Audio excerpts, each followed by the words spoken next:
या बातमीचे प्रायोजक आहे एस.के. CNG pump. आमचा पत्ता जुना पुणे नाशिक हायवे, गोवर्धन डेअरी समोर, शेवाळवाडी, मंचर. सुदीक्षा सविंदर हरदेव जी महाराज की जय. निरंकारी राजमाता गुरुवचन अवतार की जय. ज्ञानोबा तुकोबांच्या या महाराष्ट्रामध्ये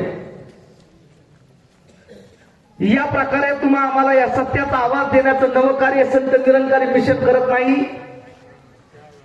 तर आजवर युगानुयुगे साधू संतांनी मनुष्य मात्राला त्या सत्याप्रती जाग करण्याचा प्रयास आणि प्रयत्न केला. तोच आवाज सत्संग या जनसामान्यांपर्यंत पुन्हा एकदा द्यावा, पुन्हा एकदा त्यांचं जीवन असंच प्रकाशित व्हावं म्हणून सत्संग हा आवाज दिला जातोय. काही 5 मिनिटासाठी गेलेली लाईट पाहिल्यानंतर तुमचं माझं जीवन कसं विस्कळीत होऊन जातं ना, अंधार होऊन जातो जीवनात.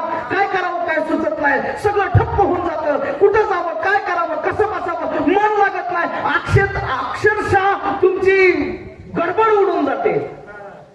काही मिनिटासाठी गेलेलं लाईटनं तुमचं माझं जीवन इतकं अस्ताव्यस्त होत असेल, अरे युगानुयुगे असलेल्या अंधाराचं करायचं काय?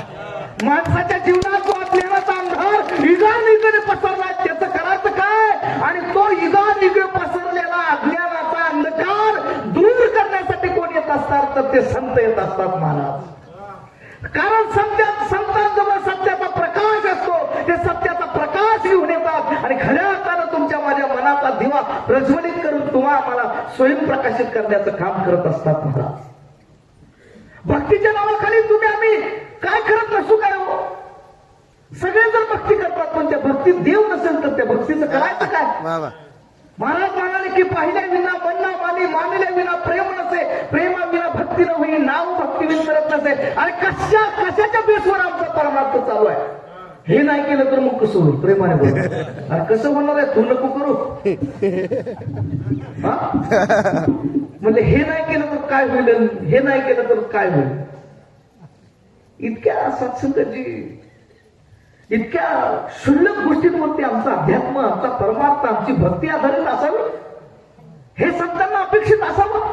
अरे संतांनी भक्ती प्रेमापोटी केली महाराज. भक्तीचा आधार प्रेम नसेल, भक्तीचा आधार देव नसेल, भक्तीचा आधार तू होणं नसेल, भक्तीचा आधार तादात्म्य पावणं नसेल, भक्तीचा आधार मानवतेला अधिष्ठान प्राप्त करून देणं नसेल, भक्तीचा आधार समाजामध्ये माणुसकी प्रस्थापित करणं नसेल तर ती भक्ती काय कामाची? भक्ती केल्यानं माणसातला माणूस पण जाणून व्हायला पाहिजे होतं. आम्ही करत नाही का भक्ती? त्या भक्तीविषयी संतांनी काय सांगितलं? मी नाही सांगत महाराज. हरिपाठामध्ये सांगितलेलं आहे, योग याग विधी येणे नोहे सिद्धी, वायाची उपाधी धर्म, होम हवन उपास तपास मत वैकल्य जत्रा खतरा येणं जाणं, बाबा बुवा अंगारे दुकारे गंडे दोरे गिरी गंधर मंदिर रावळ तीर्थयात्रा तीर्थाटन पठण पूजन पाठन यांनी मिळणारच ना म्हणाले. मग कशाने मिळेल? उत्तर दिलं. भगवद्गीतेत सांगितलं, म्हणाले की नाना शास्त्र पडे रोकम नाना दैवता पूजनम आत्मज्ञाना विना पार्था सर्व कर्म निरर्थकम. जर तुला तुझ्या जीवनामध्ये तुझं ज्ञान करून देणारा तत्ववेत्ता, तत्वनिष्ठ, ब्रह्मनिष्ठ सद्गुरूच आला नाही तर तुझी भक्ती पाण्यात आहे म्हणाले. आणि म्हणून संतांना सांगितलं, ऐका ज्ञानाचे लक्षण, ज्ञान म्हणजे आत्मज्ञान, पाहावे आपणास आपण याचे नाव ज्ञान. इथं आल्यानंतर सत्संगरी तुमच्या नुसत्याच माना डोलत असतील, परंतु मी कोण हा प्रश्न तसाच शिल्लक राहत असेल तर इथं येणं कामी नाही लागलं बाबा हो. इथं आल्यानंतर स्वतःचा शोध लागायला हवा. इथं आल्यानंतर संतांना अपेक्षित असलेलं पदरी पडायला हवं. काय संतांना अपेक्षित आहे? काय संतांना सांगायचंय? काय संतांना तुम्हाला मला द्यायचंय? महाराज म्हणाले की घेऊन सद्गुरु गच्ची किल्ली, उघडावी अंतरंगाची खोली. अरे मी कोण कोठणी करावं विचारून पहा रे, विचारून पहा. कसा असतो सद्गुरु? काय करतो सद्गुरु? धन्य तो सद्गुरु चिन्मय रत्नांची खाणी, सोहम ब्रह्म वस्तू दाखवितो नाही. सद्गुरु करता पुरता लाभेल आत्मसुखाचा ठेवा. अरे भेटविल देवांच्या देवा तो सद्गुरु जाणावा. सद्गुरु बापांचाही बाप दूर करी जन्म मरण ताप. मनुष्य मात्राला खऱ्या अर्थानं जन्म मरणाच्या रहतगाडीतून मोक्ष मुक्ती निर्वाण पदाची वाट मोकळी करून देणाऱ्याला खरा सद्गुरु म्हणतात. आलाय का असा तुमच्या जीवनात सद्गुरु? भेटलाय का तुम्हाला असा देव? अरे जो ज्ञानोबा यांनी पाहिला, जो तुकोबा यांनी पाहिला, ज्या ज्या देवासाठी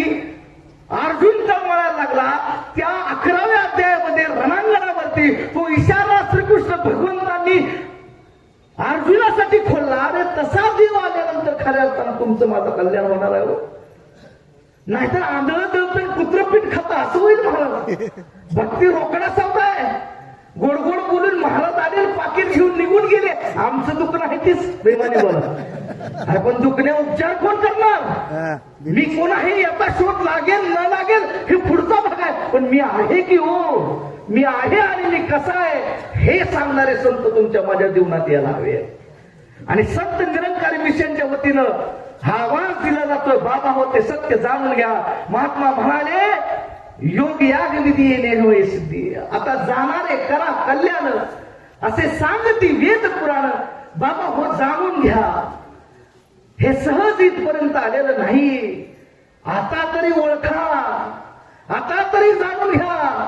सकाळीच बोलता बोलता सांगितलं अरे झगडा केला ज्ञानोबाला यांनी व्यवस्थेच्या विरोधात.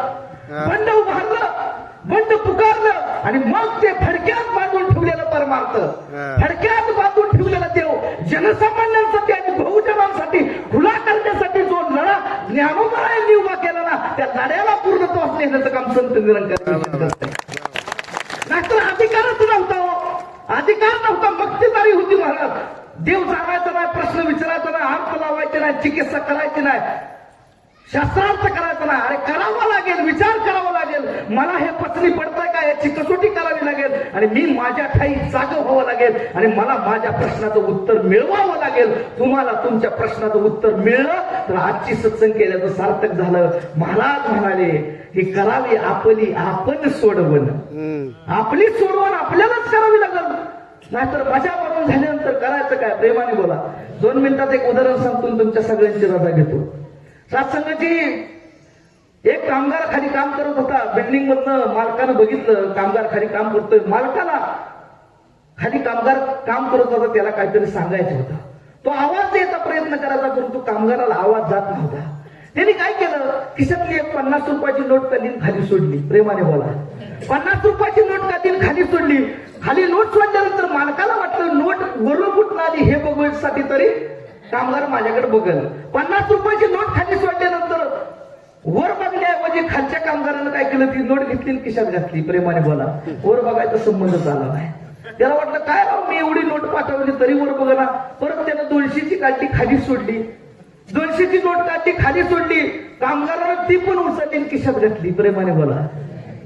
त्याला वाटलं अरे माझ्याकडे काय हा बघ ना. मग त्यानं काय केलं, 500ची काढली वरून खाली सोडली. 500ची नोट बी खालच्या कामगाराला घेतली, परत खिशात घातली. प्रेमाने बोला. खिशात घातली. तो काय वर बघना. मालक त्याला आवाज देत होता, मालकाकडे बघायचं होतं म्हणून वरनं नोटा पाठवल्या जात होत्या. हे काय त्याच्या लक्षात येणं. मग मालकानं काय केलं, घरातच एक काहीतरी रबरचं काहीतरी जाडजूड होतं, त्यानं ते घेतलं आणि पटकन त्याच्या डोक्यात मारलं. जसं लागलं तसं त्यानं वर बघितलं. प्रेमाने इतक्या वेळ नोटा टाकत होतो त्यावेळेस बघत नव्हता. आता डोक्यात लागलं, कसं बघितलं. माणसं सुद्धा सत्संगजी जे देव हा मालक जोपर्यंत वरनं सुखाची रास सोडत असतो ना, ते वर बघत नाहीत महाराज. आपल्या सुखात दंड असतात. गाडी वरनं नोट आली बघा गाडीची, हा गाडीचाच दंग. प्रेमाने बोला. वरनं नोट आली बघा घराची, त्याच्यातच दंग. वरनं एक 500ची परत आली लग्नाची, हा त्याच्यातच दंग.